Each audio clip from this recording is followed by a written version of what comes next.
Now, the Washington Post really doesn't like progressives, especially those people who write opinion pieces in the Washington Post. Now, one of the newest examples of an anti-progressive post is an op-ed by conservative commentator Max Boot. Now, Max Boot wrote an op-ed very dismissive of progressives, and especially of Alexandria Ocasio-Cortez.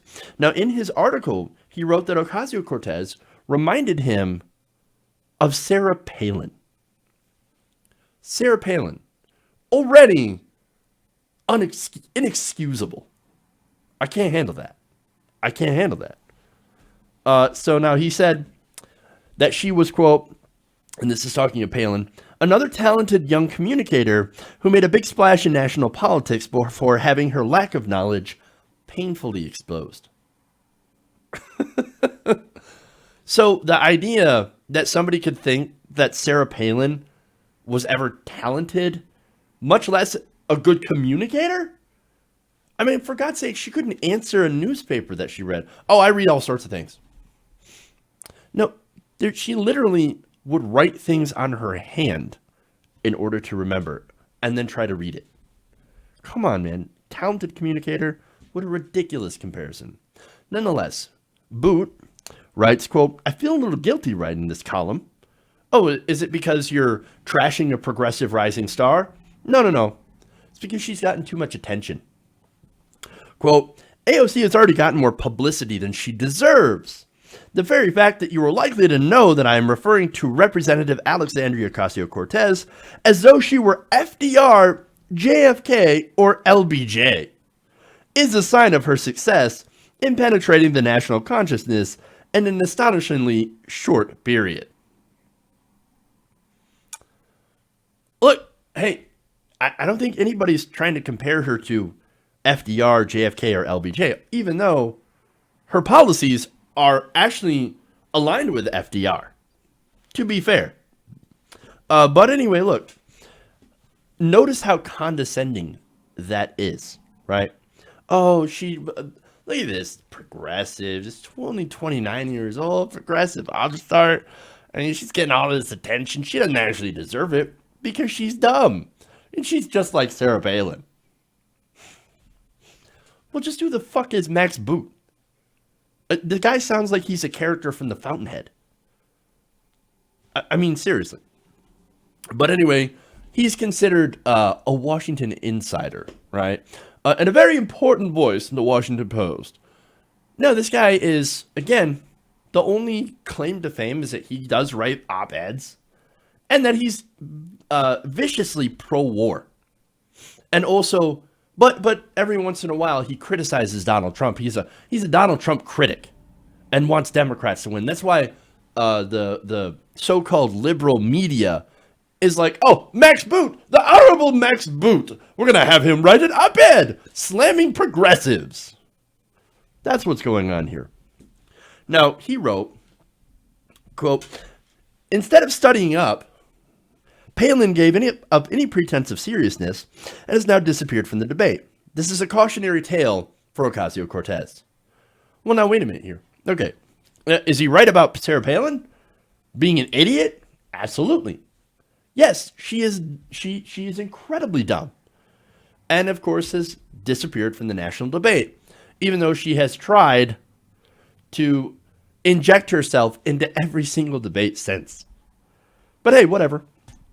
Right? You can be right about her, right? But she writes, or he writes, in relation, basically, of Alexandria Ocasio-Cortez, quote, she is a politician of immense gifts who can have an outsized impact, but only if she masters the intricacies of policy and curbs her fatal attraction to political celebrity and vacuous sound bites. Trump has gone dismayingly far with his reliance on alternative facts, but it's not a formula that his opponents should emulate. So wait a minute here. It's that backhand compliment, right? Oh, I mean, she could be smart. She's a politician of immense gifts. But only if she masters policy, right? Well, wait a minute. When it comes to policy on Medicare for all, she does know policy. That is a good policy. when it comes to the policy of taxing rich people, people making over $10 million a year, 70% marginal tax rates. That is actually sound policy that she's pushing. The policy of pushing a Green New Deal, which will create millions of good paying jobs and actually help us avoid the most damaging impacts of climate change over the next 10 years. Well, that's sound policy as well. It's great economic and environmental policy. What are you talking about, Max? What are you talking about? Oh, if she only would master the intricacies of policy. No, what you want her to do is to say the establishment is correct, Republicans are correct, we must cut taxes for the rich, and we must put all of that money that we have into the defense contractors' pockets. We must go to war.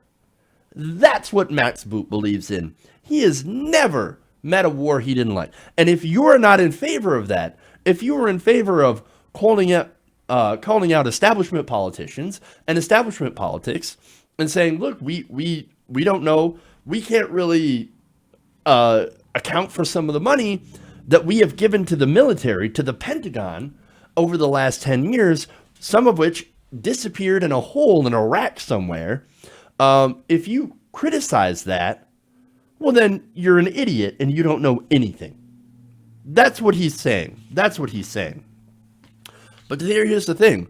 The only thing vacuous is the comparison between Sarah Palin and Alexandria Ocasio-Cortez. And not only that, but saying that the right and left are exactly the same, that people on the supposed far left are the same of people on the far right is absolutely ludicrous. And you want to talk about lying, right? You want to talk about misstatements of truth, right? Trump has lied over 7,000 times since taking office. Has Alexandria Ocasio-Cortez lied 7,000 times? No. Does she get things wrong from time to time? Of course, we're human, right? AOC has had some misstatements. Oops, that fucking happens. But you know what? Sarah Huckabee Sanders also, and Kirstjen Nielsen and President Trump also had a misstatement when they said 4,000 terrorists were trying to come into the southern border. You know what that was? What really happened on that? 6 people who were possibly terrorists were caught on the border. Come on, man. Where's Max Boot on that one? Where's Max Boot? Oh, look, I know he's a Trump critic, right? But apparently what's more important than criticizing that, and maybe he already has, I don't know, he wants to go after progressives. But here's the thing that really rustles his jimmies about AOC. The fact that she calls out the insane Pentagon budget. That's what it is, right? I mean, Max Boot, I mentioned that before. He loves war. He was the one that cheerleaded the loudest into going into Iraq. Now, I think if you love that war, and you were doing political analysis at the time, right? So you were an expert in this field, a supposed expert, a policy expert, and we're like, no, we must go into Iraq. Nothing bad will happen. They will see us as liberators. And it'll be very, very cheap. It won't be expensive at all. And everything will turn out great in Iraq. If you held that position, then you're an idiot. You don't know. You don't know anything. You don't know it. You're obviously too dumb to do serious analysis. That's what. And of course, if you criticize the Iraq, and again, he comes out and says, oh, well, I'm sorry about my analysis of the Iraq war. Yet now later, after it all blew up in your face. But there were people saying that from the beginning, that of course you ignored, people like you ignored, oh, you progressives. Oh, you don't know anything. No, I think invading Iraq is going to be awesome. Well, it wasn't awesome. It was a terrible decision. And so if you were in favor of that position, Democrat or Republican, you were an idiot. You don't know anything.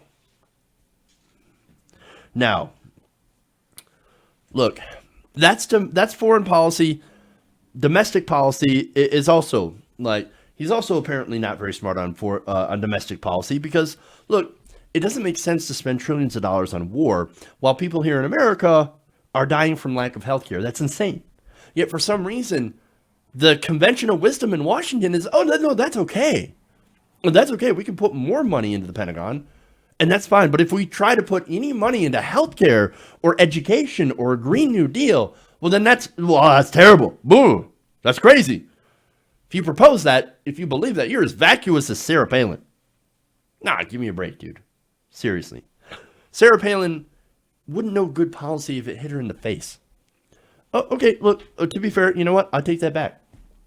When she was governor of Alaska, she actually socialized oil profits and gave it to everybody in Alaska.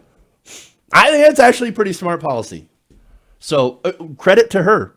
Maybe she's not as dumb as I thought. But of course, Max Boot would say, well, I was so stupid. No, give all the oil profits to the oil company CEOs and then give all the rest of it to the military. But again, AOC understands good policy because she's been promoting good policy.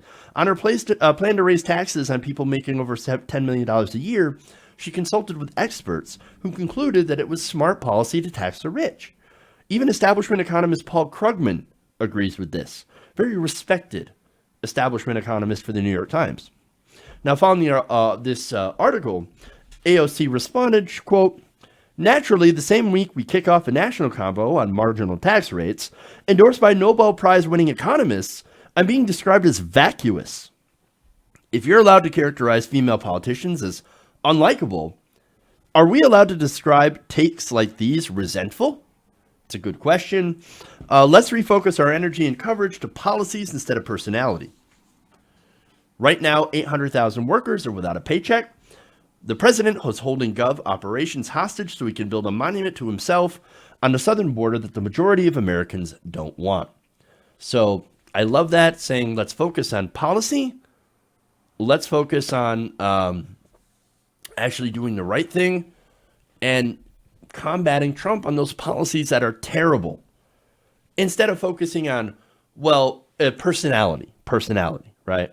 And so, look, here's why she's getting so much attention and being attacked so often by members of both the left and the right. They're scared. They're scared of her popularity, and they're scared of her policy. You can ignore a 70-year-old Jewish guy who yells too much. You can't ignore somebody like AOC, who speaks to regular people on the issues, is photogenic, is energetic, and is right on a lot of these issues. Now, the establishment, they have the opposite problem. They cannot speak to what they do not know. But what people like Boot know, well, they think that they know everything. And they think, oh, no. American people love war. They love endless war. And they love conservative policies.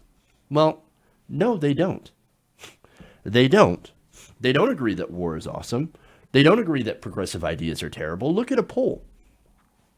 So what we've got to do is we've got to show people like Max Bootlicker here who's right, who's wrong, and which way the American people want to go. And they want to go in a progressive direction. And actually, let's be real here. It's not America going in a progressive direction. It's AOC and good progressives going in the direction of the people. Hey guys, hopefully you enjoyed that free video. Now I'm going to have to ask you a favor. Between the demonetization and the YouTube algorithm messing around with view counts, etc., we're having a hard time adjusting to the new YouTube reality, which is where you guys come in. See, we have a Patreon, patreon.com/TYTNation, set up to help us rely on you guys, the viewers, instead of big corporate ads. Look, you know the show. You know I'm not in favor of big corporations anyway. So help us transition away from relying on the ad model to pay the bills and sign up to be a patron, patreon.com/TYTNation. That goes a long way to help us keep the lights on.